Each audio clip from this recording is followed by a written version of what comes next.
दोस्तों, आज 4 मार्च 2026 को आइए जानते हैं मायावती जी से जुड़ी 15 बड़ी, खास और बेहद अहम खबरें, वो भी सिर्फ कुछ ही मिनटों में। दोस्तों, आज बहन मायावती जी ने दलित और बहुजन समाज को लेकर एक ऐसा बड़ा और चौंकाने वाला कदम उठाया है जिसने राजनीतिक हलकों में नई चर्चा छेड़ दी है। लेकिन उस फैसले की पूरी सच्चाई और उसका असली असर आपको वीडियो के बिल्कुल अंत में ही पता चलेगा, इसलिए इस वीडियो को शुरू से आखिर तक जरूर देखिए। दोस्तों, ये सिर्फ खबरें नहीं बल्कि बहुजन समाज के हक, सम्मान और भविष्य से जुड़ी बातें हैं। इसलिए अगर आप बसपा की सोच और आंदोलन से जुड़े हैं तो चैनल को सब्सक्राइब करें, वीडियो को लाइक करें और कमेंट में पूरे विश्वास के साथ बीएसपी बहन मायावती जिंदाबाद जरूर लिखिए। चलिए शुरू करते हैं आज की 15 बड़ी खबरें। और हाँ, ये खबरें आज की 15 बड़ी खबरें। आप सभी को होली के पावन पर्व की भी हार्दिक बधाई। आइए बढ़ते हैं पहली बड़ी खबर की ओर। आज 4 मार्च 2026 को बहुजन समाज पार्टी की राष्ट्रीय अध्यक्ष बहन कुमारी मायावती जी ने देशवासियों को होली की अग्रिम शुभकामनाएं देते हुए एक बहुत ही भावुक और वैचारिक संदेश जारी किया है। उन्होंने कहा कि होली का असली रंग तभी खिलेगा जब समाज के दबे कुचले और वंचित वर्ग के चेहरे पर मुस्कान होगी। मायावती जी ने लखनऊ में कार्यकर्ताओं को संबोधित करते हुए कहा कि बहुजन समाज को आपसी भाईचारे के साथ ये त्योहार मनाना चाहिए, लेकिन साथ ही अपने हक और अधिकारों के प्रति सचेत भी रहना चाहिए। उन्होंने जोर देकर कहा कि बसपा का उद्देश्य समाज में ऐसे रंगों को भरना है जो कभी फीके न पड़ें, और वो रंग हैं समानता, स्वाभिमान और सामाजिक न्याय। बहन जी ने प्रशासन से ये भी मांग की है कि होली के दौरान दलित बस्तियों में सुरक्षा के कड़े इंतजाम किए जाएं ताकि शरारती तत्व किसी भी प्रकार की अप्रिय घटना को अंजाम न दे सकें। उन्होंने कार्यकर्ताओं से अपील की कि वे इस मौके पर गरीबों के बीच जाएं और बाबा साहब के मिशन को आगे बढ़ाने का संकल्प लें। आइए बढ़ते हैं दूसरी बड़ी खबर की ओर। मायावती जी ने आज उत्तर प्रदेश की कानून व्यवस्था को लेकर राज्य सरकार पर कड़ा प्रहार किया है। उन्होंने हाल ही में हुई कुछ आपराधिक घटनाओं का जिक्र करते हुए कहा कि प्रदेश में जंगल राज जैसी स्थिति पैदा हो गई है। मायावती जी ने विशेष रूप से महिलाओं और दलितों के खिलाफ बढ़ते अपराधों पर चिंता जताई और कहा कि सरकार केवल विज्ञापनों में सुरक्षा का दावा कर रही है, जबकि हकीकत में अपराधी बेखौफ घूम रहे हैं। उन्होंने कहा कि बसपा के शासनकाल में अपराधी या तो जेल में होते थे या प्रदेश छोड़कर भाग जाते थे, लेकिन आज उन्हें राजनीतिक संरक्षण मिल रहा है। बहन जी ने मांग की है कि सरकार अपराधियों के खिलाफ सख्त से सख्त कार्रवाई करे और पीड़ित परिवारों को उचित मुआवजा और सुरक्षा प्रदान करे। उन्होंने अपनी इस नाराजगी को सोशल मीडिया के जरिए भी साझा किया है, जिससे राजनीतिक गलियारों में खलबली मच गई है। आइए बढ़ते हैं तीसरी बड़ी खबर की ओर। आज 4 मार्च 2026 को बहन मायावती जी ने पार्टी के भीतर अनुशासन को लेकर एक बहुत ही सख्त और ऐतिहासिक फैसला लिया है। उन्होंने साफ कर दिया है कि बसपा में अब पैर छूने की संस्कृति को पूरी तरह खत्म किया जाएगा और इसके बजाय कार्यकर्ता एक दूसरे को जय भीम के साथ सम्मान देंगे। मायावती जी का मानना है कि मिशनरी आंदोलन में कोई छोटा या बड़ा नहीं होता, बल्कि सभी बाबा साहब के सिपाही हैं। उन्होंने कहा कि चाटुकारिता करने वाले लोग पार्टी को नुकसान पहुंचाते हैं, इसलिए अब केवल काम के आधार पर ही नेताओं का मूल्यांकन होगा। उन्होंने पार्टी के बड़े नेताओं को भी हिदायत दी है कि वे अपने कार्यकर्ताओं के साथ सीधे संवाद करें और उन्हें परिवार के सदस्य की तरह समझें।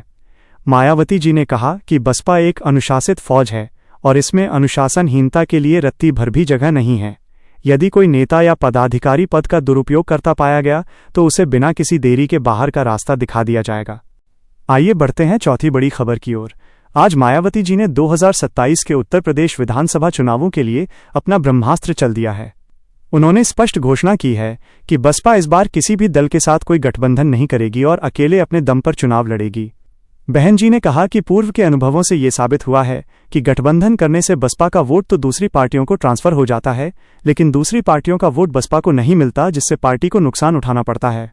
उन्होंने कार्यकर्ताओं से कहा कि वे किसी भी भ्रम में न रहें और एकला चलो के संकल्प के साथ बूथ स्तर पर तैयारी शुरू कर दें। मायावती जी ने भरोसा जताया कि जनता अब भाजपा और सपा दोनों के छलावे को समझ चुकी है और प्रदेश की खुशहाली के लिए एक बार फिर बसपा की पूर्ण बहुमत वाली सरकार बनाने का मन बना चुकी है। आइए बढ़ते हैं पांचवी बड़ी खबर की ओर। मायावती जी ने आज उत्तर प्रदेश में भाईचारा कमेटियों को फिर से सक्रिय करने का बड़ा निर्देश दिया है। उन्होंने कहा कि 2007 के सोशल इंजीनियरिंग वाले फॉर्मूले को 2026-27 में फिर से दोहराया जाएगा। इसके तहत उन्होंने ब्राह्मण और अन्य सवर्ण समाज के साथ साथ पिछड़े और मुस्लिम समाज को पार्टी से जोड़ने के लिए विशेष जिम्मेदारी सौंपी है। मायावती जी ने जालौन की माधवगढ़ सीट से आशीष पांडे जैसे युवा ब्राह्मण चेहरों को प्रभारी बनाकर ये साफ कर दिया है कि वे सर्वजन हिताय सर्वजन सुखाय की नीति पर आगे बढ़ रही हैं। उन्होंने कहा कि भाजपा के शासन में हर वर्ग खुद को असुरक्षित महसूस कर रहा है, जबकि बसपा के शासन में सभी को सम्मान और सुरक्षा मिली थी। आइए बढ़ते हैं छठी बड़ी खबर की ओर। आज बहन जी ने सरकारी नौकरियों में आरक्षण के मुद्दे पर केंद्र और राज्य सरकार को आड़े हाथों लिया है। उन्होंने एक बयान जारी कर कहा कि सरकारी विभागों में SC, ST और OBC के लाखों बैकलॉग पद खाली पड़े हैं जिन्हें जानबूझकर नहीं भरा जा रहा है। मायावती जी ने इसे दलितों और पिछड़ों के अधिकारों पर डकैती करार दिया। उन्होंने मांग की है कि निजी क्षेत्र में भी आरक्षण तुरंत लागू किया जाए, क्योंकि सरकारी संस्थानों का निजीकरण करके आरक्षण को निष्प्रभावी बनाया जा रहा है। उन्होंने चेतावनी दी कि यदि सरकार ने जल्द ही विशेष भर्ती अभियान शुरू नहीं किया तो बसपा पूरे देश में आंदोलन छेड़ने के लिए मजबूर होगी। आइए बढ़ते हैं 7वीं बड़ी खबर की ओर। मायावती जी ने आज सोशल मीडिया के बढ़ते प्रभाव को देखते हुए बसपा की डिजिटल आर्मी को मजबूत करने का निर्देश दिया है। उन्होंने कहा कि विरोधी दल तकनीक का सहारा लेकर बहुजन समाज के युवाओं को गुमराह कर रहे हैं और उनके बीच नफरत फैला रहे हैं। बहन जी ने अपनी IT सेल को आदेश दिया कि वे बाबा साहब और मान्यवर कांशीराम जी के विचारों को आधुनिक तरीके से पेश करें और बसपा सरकार की उपलब्धियों का प्रचार प्रसार करें। उन्होंने युवाओं से आह्वान किया कि वे सोशल मीडिया पर केवल रील न बनाएं, बल्कि अपने समाज के हक की आवाज़ उठाएं और विरोधियों के झूठ का मुंहतोड़ जवाब दें। आइए बढ़ते हैं 8वीं बड़ी खबर की ओर। आज मायावती जी ने उत्तर प्रदेश की कानून व्यवस्था पर गंभीर सवाल उठाते हुए कहा कि प्रदेश में अपराधियों के हौसले इतने बुलंद हैं कि अब पुलिस पर भी हमले हो रहे हैं। उन्होंने कहा कि केवल बुलडोजर की राजनीति से इंसाफ नहीं मिलता, बल्कि इसके लिए कानून का राज स्थापित करना पड़ता है। मायावती जी ने मांग की कि प्रदेश में दलितों और अल्पसंख्यकों पर हो रहे अत्याचारों को रोकने के लिए फास्ट ट्रैक कोर्ट बनाए जाएं। उन्होंने कहा कि बसपा की सरकार आने पर हम फिर से ऐसा शासन देंगे जहां अपराधी सलाखों के पीछे होंगे और जनता बिना किसी डर के रात में भी सड़क पर निकल सकेगी। आइए बढ़ते हैं 9वीं बड़ी खबर की ओर। मायावती जी ने आज किसानों की समस्याओं पर अपनी बात रखी और कहा कि आवारा पशुओं की समस्या ने किसानों की कमर तोड़ दी है। उन्होंने सरकार से मांग की कि किसानों को फसल के नुकसान का उचित मुआवजा दिया जाए और गन्ने के बकाये का तुरंत भुगतान सुनिश्चित किया जाए। बहन जी ने कहा कि किसान इस देश का अन्नदाता है, लेकिन आज वो खाद और बीज के लिए लंबी लाइनों में लगने को मजबूर है। उन्होंने अपनी पार्टी के किसान प्रभारियों को निर्देश दिया कि वे गांवों में जाकर किसानों के साथ बैठकें करें और उनकी समस्याओं को विधानसभा में उठाने के लिए रिपोर्ट तैयार करें। आइए बढ़ते हैं 10वीं बड़ी खबर की ओर। आज मायावती जी ने एक अत्यंत महत्वपूर्ण रणनीतिक फैसला लिया है जो सीधे तौर पर बूथ मैनेजमेंट से जुड़ा है। उन्होंने हर बूथ पर 10 युवा 10 बुजुर्ग की एक विशेष टीम तैनात करने का आदेश दिया है। मायावती जी का मानना है कि बुजुर्गों का अनुभव और युवाओं की ऊर्जा मिलकर बसपा के पक्ष में चुनावी माहौल बदल सकती है। उन्होंने निर्देश दिया कि ये टीमें घर घर जाकर लोगों को ये समझाएंगी कि बसपा की सरकार बनने पर ही उनकी पेंशन, शिक्षा और स्वास्थ्य की गारंटी मिलेगी। बहन जी ने कहा कि चुनाव केवल रैलियों से नहीं बल्कि बूथ जीतने से जीते जाते हैं, इसलिए अब हमारा पूरा ध्यान जमीनी स्तर पर पकड़ मजबूत करने पर होगा। आइए बढ़ते हैं 11वीं बड़ी खबर की ओर। आज 4 मार्च 2026 को मायावती जी ने पार्टी के उत्तराधिकारी आकाश आनंद को लेकर एक बेहद महत्वपूर्ण और दूरगामी फैसला लिया है। उन्होंने आकाश आनंद को न केवल उत्तर प्रदेश बल्कि पूरे देश में बसपा के चुनावी अभियान का मुख्य चेहरा घोषित किया है। मायावती जी ने कहा कि अब समय आ गया है कि युवा नेतृत्व को आगे लाकर पुराने अनुभवी नेताओं के साथ तालमेल बिठाया जाए। उन्होंने आकाश आनंद को निर्देश दिया है कि वे पूरे भारत में बहुजन युवा संवाद यात्रा निकालें ताकि उन युवाओं को जोड़ा जा सके जो वर्तमान राजनीति से निराश हैं। बहन जी ने स्पष्ट किया कि आकाश आनंद की भूमिका केवल प्रचार तक सीमित नहीं रहेगी, बल्कि टिकट वितरण और संगठन के विस्तार में भी उनकी अहम राय ली जाएगी। उन्होंने कार्यकर्ताओं को संदेश दिया कि वे आकाश आनंद को वही सम्मान और सहयोग दें जो उन्हें मिलता रहा है, ताकि मिशन की रफ्तार को दोगुना किया जा सके। आइए बढ़ते हैं 12वीं बड़ी खबर की ओर। मायावती जी ने आज उत्तर प्रदेश की शिक्षा व्यवस्था और निजी स्कूलों की मनमानी फीस को लेकर एक जोरदार हमला बोला है। उन्होंने कहा कि आज के समय में मध्यम और गरीब वर्ग के लिए बच्चों को अच्छी शिक्षा दिलाना एक सपना बन गया है। बहन जी ने मांग की है कि सरकार निजी स्कूलों की फीस पर नियंत्रण के लिए एक सख्त कानून बनाए और सरकारी स्कूलों की हालत में सुधार करे। उन्होंने आरोप लगाया कि सरकार जानबूझकर सरकारी स्कूलों को बर्बाद कर रही है ताकि निजी शिक्षण संस्थानों का व्यापार फल फूल सके।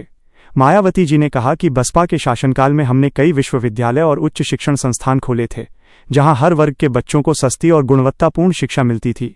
उन्होंने वादा किया कि यदि जनता उन्हें फिर से मौका देती है तो शिक्षा के क्षेत्र में क्रांति लाई जाएगी और बाबा साहब के शिक्षित बनो के नारे को चरितार्थ किया जाएगा। आइए बढ़ते हैं 13वीं बड़ी खबर की ओर। आज मायावती जी ने इलेक्ट्रॉनिक वोटिंग मशीन EVM के मुद्दे पर फिर से अपनी आवाज़ बुलंद की है। उन्होंने एक संवाददाता सम्मेलन में कहा कि लोकतंत्र की रक्षा के लिए बैलेट पेपर से चुनाव कराना अनिवार्य हो गया है। उन्होंने दावा किया कि जनता बसपा को वोट दे रही है, लेकिन परिणामों में वो वोट कहीं और नजर आता है, जिससे जनता का लोकतांत्रिक प्रक्रियाओं से भरोसा उठ रहा है। मायावती जी ने चुनाव आयोग से मांग की कि आगामी नगर निकाय और विधानसभा चुनाव पूरी तरह से मतपत्रों के जरिए कराए जाएं। उन्होंने अन्य विपक्षी दलों को भी इस मुद्दे पर एकजुट होने का आह्वान किया। बहन जी ने कहा कि जब तक मतदान की पारदर्शिता सुनिश्चित नहीं होगी, तब तक गरीब और शोषित समाज की असली आवाज़ सत्ता तक नहीं पहुंच पाएगी। आइए बढ़ते हैं 14वीं बड़ी खबर की ओर। मायावती जी ने आज अल्पसंख्यक समाज, विशेषकर मुस्लिम समुदाय के लिए एक विशेष सुरक्षा और सम्मान पैकेज की घोषणा की है। उन्होंने कहा कि सपा और कांग्रेस ने हमेशा मुसलमानों को केवल वोट बैंक समझा और चुनाव के बाद उन्हें उनके हाल पर छोड़ दिया। मायावती जी ने याद दिलाया कि उनके शासनकाल में उत्तर प्रदेश में एक भी दंगा नहीं हुआ था और सभी धर्मों के लोग सुरक्षित महसूस करते थे। उन्होंने कहा कि आज अल्पसंख्यकों के बीच जो डर का माहौल है, उसे केवल बसपा ही खत्म कर सकती है। बहन जी ने निर्देश दिया कि पार्टी के सभी जिला अध्यक्ष मुस्लिम बस्तियों में जाएं और उन्हें बसपा की नीतियों से अवगत कराएं। उन्होंने आगामी चुनावों में मुस्लिम समाज को उनकी आबादी के अनुपात में टिकट देने का भी बड़ा आश्वासन दिया है। आइए बढ़ते हैं 15वीं और आज की सबसे बड़ी व चौंकाने वाली खबर की ओर, जिसका असर पूरे देश की राजनीति पर पड़ेगा। आज 4 मार्च 2026 को मायावती जी ने घोषणा की है कि बसपा अब एक नए अवतार में नजर आएगी। उन्होंने ऐलान किया कि पार्टी अब केवल रैलियों और सभाओं तक सीमित नहीं रहेगी, बल्कि हर घर दस्तक अभियान के जरिए प्रत्येक दलित और बहुजन परिवार से सीधा संपर्क करेगी।